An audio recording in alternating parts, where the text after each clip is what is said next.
Hi Aries, welcome to your month ahead tarot for March 2020 with me, Raphael from Reydiant Reality. It's an absolute pleasure to have you. Thank you so much for being here. Thank you so much for joining me.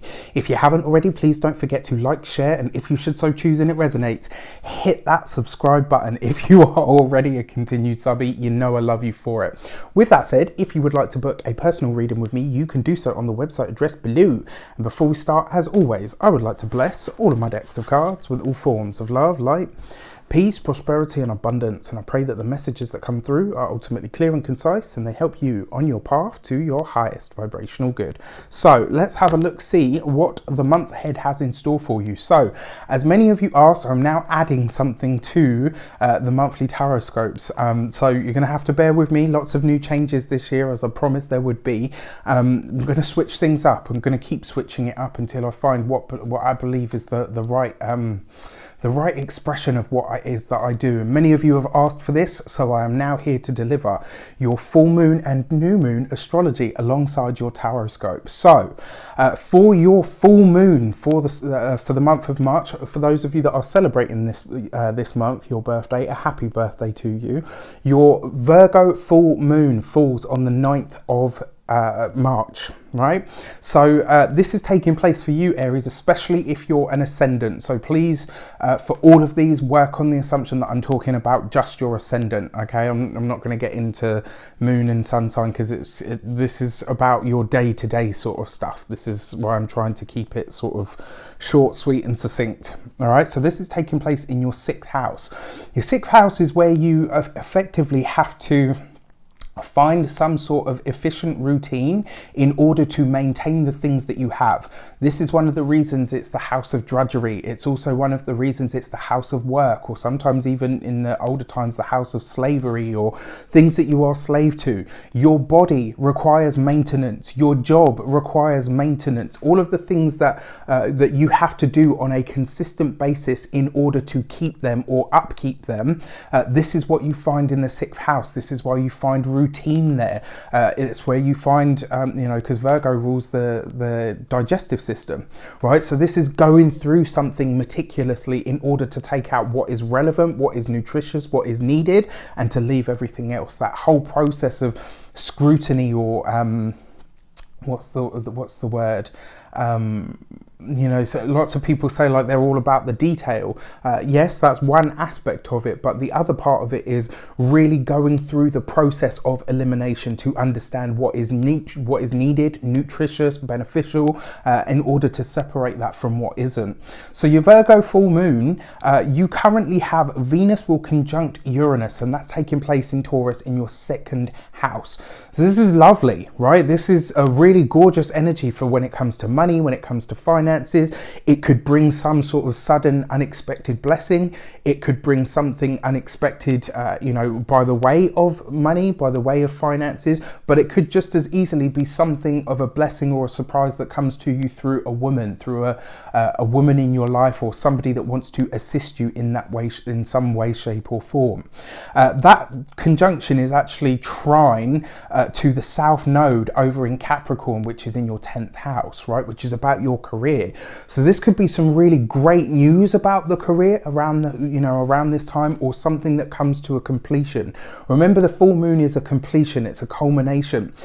So this could be something really, really great for you that pops up in your career. It could be some sort of benefit, some sort of assistance that comes to you through a woman, through somebody that is you know, that sees you in a good way or wants to assist you in some way, shape or form. And the financial rewards that come off the back of that could definitely be there.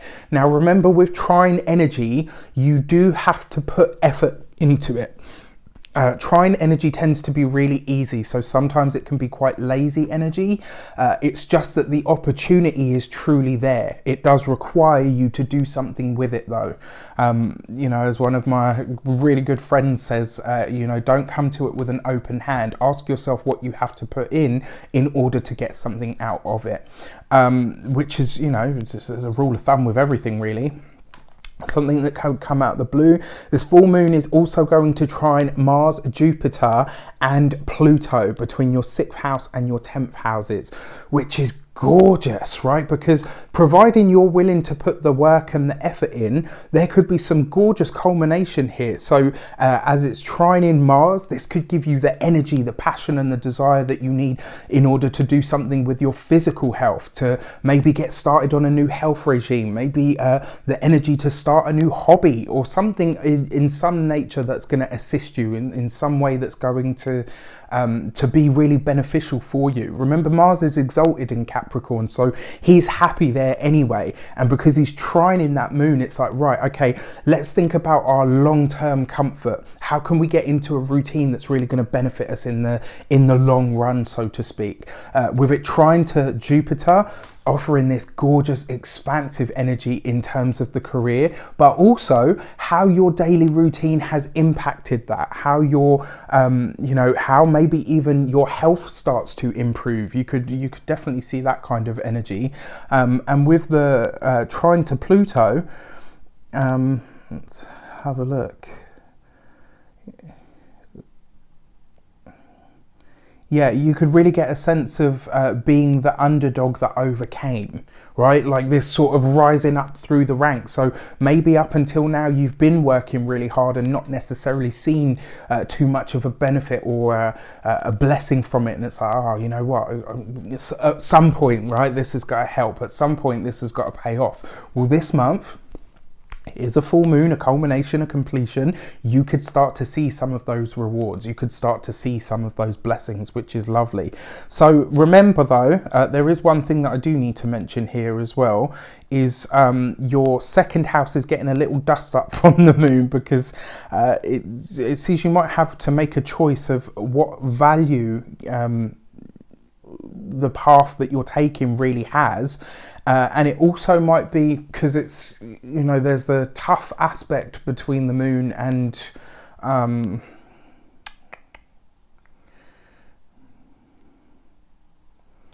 yeah, it could see you know, it might see somebody either really critical of what you're doing, or it might see you needing to have some kind of maybe you can't necessarily be as loud and proud about your achievements as you would like. So just consider that.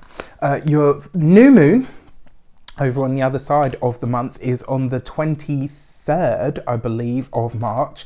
And that new moon, you get one new moon a year, right? And this new moon is in Aries. This is in your sign, especially if you're an ascendant. This is in your first house. This is gorgeous, right? Because it's a rewrite of who you are. The new moon is a new beginning. It's an initiation. It's a start point. It's the moment where you plant a seed and you wait for it to germinate over the course of the next month, right? Or whenever the full moon in your sign is going to show up. And, so this is when you plant that thing, and it's where you say to yourself, right, at some point I'm going to collect the rewards from that, which is is a really great way to look at it. Whenever you get a new moon, consider it as something that you're going to do for a time in order to reap the rewards at a later date. So this one is in your first house. It is conjunct Chiron, so you've got the sun, you've got the moon, and then like literally the sun and the moon are at 4 degrees. Chiron itself is at 5, right? So this is like this tight cluster of initiatory energy. Now, because this is in your first house, Chiron in your first house there could really be highlighting to you. And this is the way that I see it. Chiron in Aries is about you discovering what it has cost you, what baggage you have accrued for being yourself. Where is it that you've come up against challenges? Where is it that because people didn't like you or your approach, or who your family were, what you earn, what you do for work, all of the rest of it? Where is it that being yourself has cost you something? Because this is a new moon and it's conjunct that Chiron, I believe that this is kind of a rewrite of that, where you have the energy to say, you know what, fuck it, I don't really care what other people's thoughts, purposes and opinions are. Now, interestingly enough, this new moon is relatively unaspected. It is square to the nodes, right? So it's square to Cancer in the 4th, and it's square to Capricorn over in the 10th. So this could create some sort of attention. It's kind of like, I feel like you're wanting to step forward in a new way, right? You're wanting to rewrite who you are in some fashion or some capacity. And what that kind of looks like is The home is squaring that because it's saying, you know, and the home is kind of saying, well, okay, well, what are we going to have to give, you know, in order to have this or to move in this new direction?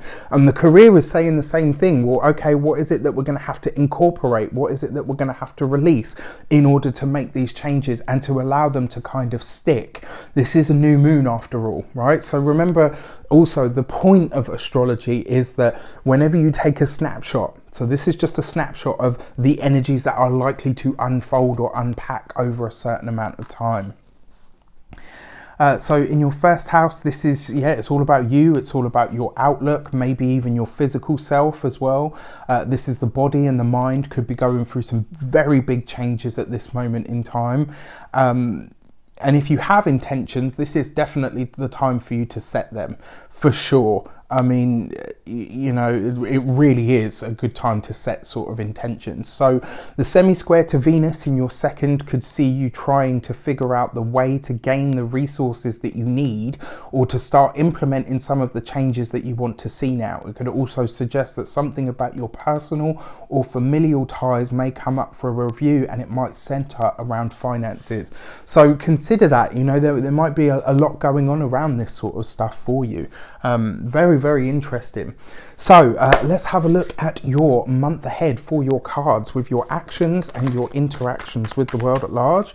Your card that jumped out, or the first one that I can see, is the Eight of Wands. And look at that's really interesting, right? Because the card that fell right underneath it is the Eight of Pentacles.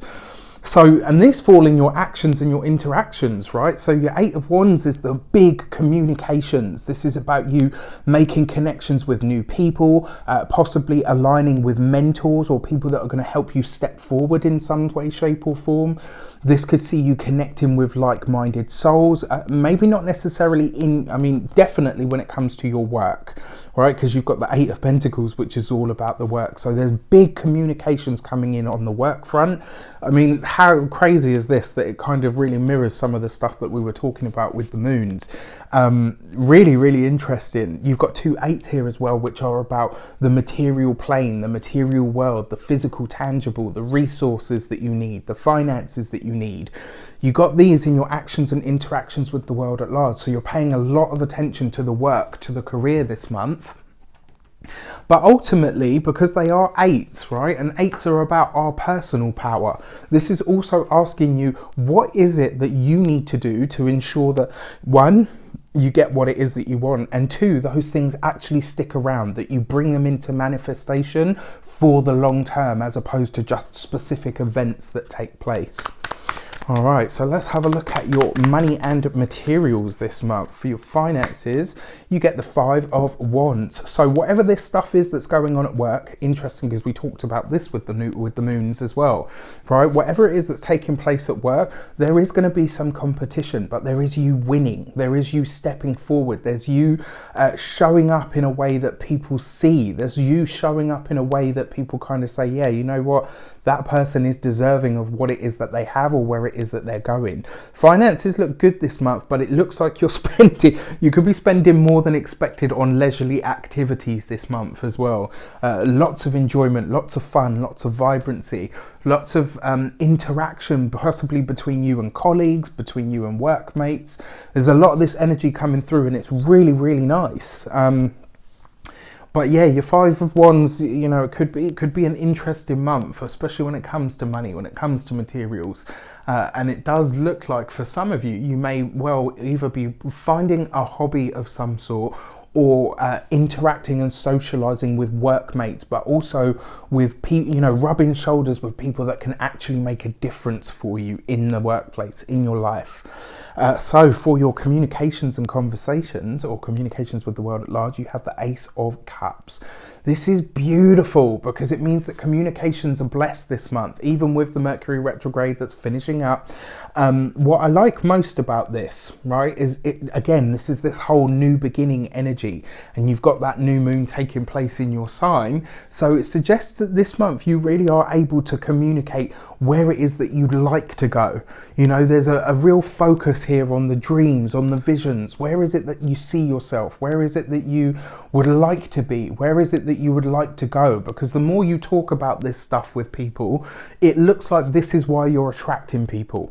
You're attracting people because they're like, wow, you know what? Yeah, this person's got some really big goals, dreams, visions of, or even just ideas of where it is they would like to be. And those tend to hook people in because they're things that align with or resonate with them. There's a lot of resonance here. There's a lot of this coming in this month for you, which is really, really nice. Your heart and hearth, you have the Page of Cups, right? So this is a really interesting card because the Ace of Cups and the Page of Cups, very similar energy. So for those of you that are single, there's definitely somebody coming in here, and it's somebody that you meet through your work, somebody that you meet through a hobby, somebody that you meet through socializing with people that you work with or people that you study with. For those of you that are partnered, this is kind of like a breath of fresh air when it comes to your partnerships, because it's like you guys are just on the same wavelength. You just seem to get each other. It's like even if you've had moments where it's like, okay, you know what, I have no idea what the fuck they're talking about. Whereas this month, you know, especially with these cards, it's kind of like things just find that balance. They come to that more easy, harmonious energy, and they do so with relative ease. You know, that's the thing with the Page of Cups. It's really easy. One thing that I will say to you as well, though, because the Page of Cups is very good at looking inward. This month you might discover where it is that you've been inflexible, where it is that you've not maybe held up your end of the bargain, or where maybe you've been too demanding, or where maybe you haven't delivered on what you've promised. You'll be able to look at this stuff and put your hands up to it without feeling bad about it. You know, you'll be able to just say, oh, well, you know what, I'm human. These are my mistakes. I own them. What can we do about it moving forward? It's like there's no bad feelings. Do you know what I mean? There's no lingering sort of about the whole thing. So your first week of the month, you have the World card, right? There's definite, look at this, right? There's definitely something taking place in your work, in your profession, in your life in some way, shape or form. And it's a gorgeous energy. There is new people, new energies, new stimuli coming in here. And it looks like for a lot of you, you could be either completing a big project or about to be offered in on a big project of some sort, which is really, really nice. I mean, I love this, love it. For your second week of the month, you have the Justice card right underneath the Five of Wands. So yeah, I second this on what I said earlier about, you know, it might be that you win. And the thing is, when Aries wins, everybody knows about it. Sorry, Aries, but I'm calling you out because it's true. When you guys win, everybody knows about it because you're like, yeah, fucking yeah. You know, with the Justice card underneath the Five of Wands, this week, the second week of the month, it might be that you feel, you know, you feel great because you won, but you're, you know, for once, you're kind of not happy to see that somebody else has had to lose. That's got nothing to do with you. You know, everybody's on their own journey, everybody's on their own mission. But this week, I don't know, it's almost like you could just be feeling it for somebody and say, wow, you know what, I like to win, but I don't, you know, in this instance or the way that it's happened, I don't necessarily feel great that somebody else had to lose. It could just be one of those kind of things, you know, that's unfortunate in the way that you're feeling it. Does look like there's a big contract as well that may need to be signed. Now, with the Five of Wands, just be sure that you're getting the full picture, and more importantly, make sure that whatever picture you're giving is the clear picture.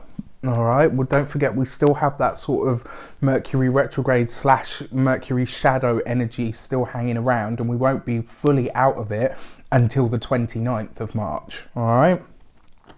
Your third week of the month, you've got the Magician card right underneath the Ace of Cups. You're a master communicator this month. You know what you want to say. You know how to hook people in.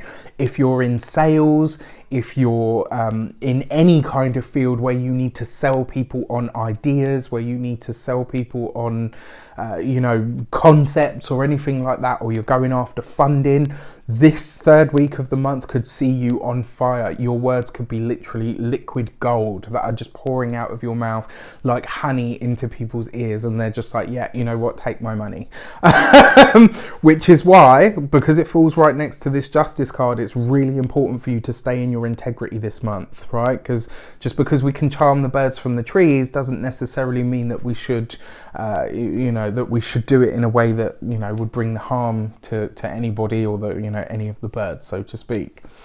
So finally, your 4th week of the month, you have the Death card right underneath the Page of Cups. Yeah, this is the end of the issues. For those of you that are partnered, whatever issues or troubles or problems you've had, this is the end of those. The Death card brings a new outlook when it comes to your, to your partnership, to your loved one, to your partners, if you have them in any way, shape or form. And this is really nice. It does suggest as well, because it's right underneath that Page of Cups, it might mean that you need to support somebody, for a number of reasons, given the cards that have come up. So just consider that this week. In the 4th week of the month. And then finally, your key to the month ahead is the Chariot. Victory, success. This is about you coming out on top. It's about you winning. This is about you being at the forefront, having done the work that you need to. This is where you find your foot in. It's where you put your foot on the pedal and there is gas for you to go. It's that moment where, if you've ever seen The Fast and the Furious, where you push your NOS button and you just start rocketing forward. Now, consider as well that with the Chariot card, sometimes these developments can happen very quickly or very suddenly. We might be thrust into the proverbial limelight in some way, shape or form. We might be really escalated or elevated in some sense. Consider that, and especially with this sort of energy that we talked about, it's a really interesting one. But this is going to be a great month for you guys. I mean, you could really see yourself getting ahead or really getting some sort of reward for a lot of hard work that you've already put in. With that said, let me know in the comments how it shapes up for you. I wish you an abundance of all of that good stuff. Take care, and I'll see you soon.